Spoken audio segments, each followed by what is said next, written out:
नमस्कार मित्रांनो, तुमचं स्वागत आहे आपल्या चॅनलवर सुमित कुमार एज्युकेशन प्लॅटफॉर्मवर।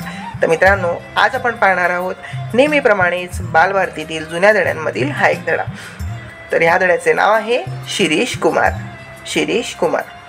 तर चला मित्रांनो, वेळ न घालवता या धड्याच्या वाचनाला सुरुवात करूया। पश्चिम खानदेशातील नंदुरबारमधील ही गोष्ट। सकाळी सकाळीच आजीने शिरीषला हाक मारली। शिरीष, येतोस का लाडू वळायला? ती म्हणाली, आजी, आज मला शाळेत लवकर जायचं आहे। झेंडा घेऊन आम्ही सारे शाळेतून बाहेर पडून मोठी मिरवणूक काढू। आज 9 सप्टेंबर, महिना झाला। चले जाव चळवळीला। इंग्रज या देशातून जाईल का? आजी म्हणाली, आम्ही याला घालू, त्यासाठी वाटेल ते करू अथवा मरू।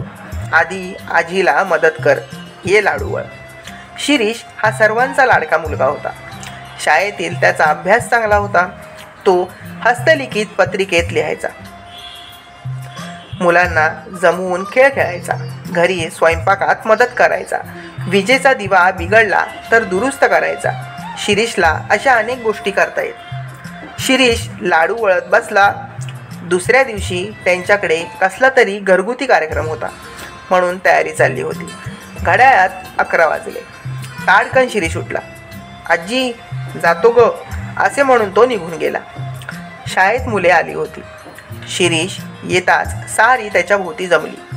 शिरीष, ते बघ पोलीस, सरकारने मिरवणुकीला झेंडा न्यायला बंदी घातली आहे, एका मुलाने माहिती दिली। तर मित्रांनो, हा बघा शिरीष। असू दे बंदी, पोलीस काय करतील? फार तर लाठीमार करतील, मिरवणूक उधळून लावतील, एवढंच ना? आपण भ्यायचं नाही, आपल्या देशाचे आपण शूर शिपाई आहोत। शिरीषने सर्वांना गोलाकार उभे केले। एकाच्या हातात झेंडा दिला। इतक्यात एक पोलीस झेंडा हिसकावायला आला। त्या मुलाने तो दुसऱ्याच्या हातात दिला। पोलीस तेथे गेला। तोच झेंडा तिसऱ्याच्या हातात। पोलीस चिडला आणि तणतणत निघून गेला। मुलांनी जय जयकार केला। करेंगे या मरेंगे, 40 कोट नहीं दबेंगे, असे जयघोष झाले। तर बघा मित्रांनो, ह्याच्यामध्ये पोलीसमध्ये आहे तरीही मुलांनी न ऐकता आपला झेंडा स्वाभिमानाने फडकवून मिरवणूक काढली आहे। मिरवणूक सुरू झाली। दारांतून खिडक्यांतून मोठी माणसे लहान मुलांची हिंमत पाहत होती। मिरवणूक मुलींच्या शाळेजवळ आली। वर्गावर्गातून सगळ्या मुली बाहेर पडल्या। जयघोष करत त्या मिरवणुकीत सामील झाल्या। मिरवणूक कोर्टाजवळ आली आणि शिरीषने तेथे भाषण सुरू केले। वकील मंडळी बाहेर येऊन ऐकू लागली।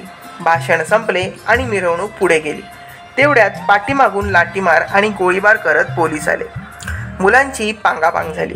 काही धीट मुले उभी होती। काही मुली न भिता न पळता गल्लीच्या तोंडाशी उभ्या होत्या। पोलीस तिथे पोहोचले। विजेप्रमाणे शिरीष तेथे आला आणि म्हणाला, आधी आम्हाला मारा, मुलींवर काय गोळ्या झाडता? ही माझी छाती उघडी आहे। अधिकाऱ्याने चिडून गोळी झाडली, पण नेम चुकला। जरा नीट नेम धरा, गोळ्या संपल्या नाही ना? शिरीषने विचारले आणि त्या अधिकाऱ्याने जवळून गोळ्या घातल्या। बाळ शिरीष पडला। आणि हा कोण? हा लालदास, शिरीषचा प्राणापेक्षाही आवडता मित्र। गोळी लागून तोही पडला। झाडाआड 10 वर्षाचा धनसुखलाल उभा होता। त्यालाही भोसकून ठार करण्यात आले। हा शशीधर आणि हा 8 वर्षाचा घनश्याम, त्यांनाही गोळी लागली। पाणी पाणी, शिरीष क्षीण स्वरात म्हणाला। लोकांच्या डोळ्यात पाणी आले। एकाने पाणी आणले। तेवढ्यात पोलीस अधिकारी गरजला, खबरदार, पाणी द्यायला कोणी पुढे आलं तर गोळ्या घालू। भारतमातेला स्वातंत्र्याचे अमृत मिळावे म्हणून या मुलांनी प्राण दिले। पाणी पाणी करत, स्वराज्य स्वातंत्र्य म्हणत, महात्माजींचे नाव ओठांवर खेळवत या मुलांनी मरण पत्करले। ती अमर झाली। धन्य ती तेजस्वी मुले, धन्य तो शिरीष कुमार आणि धन्य त्यांचे ते बालसवंगडी।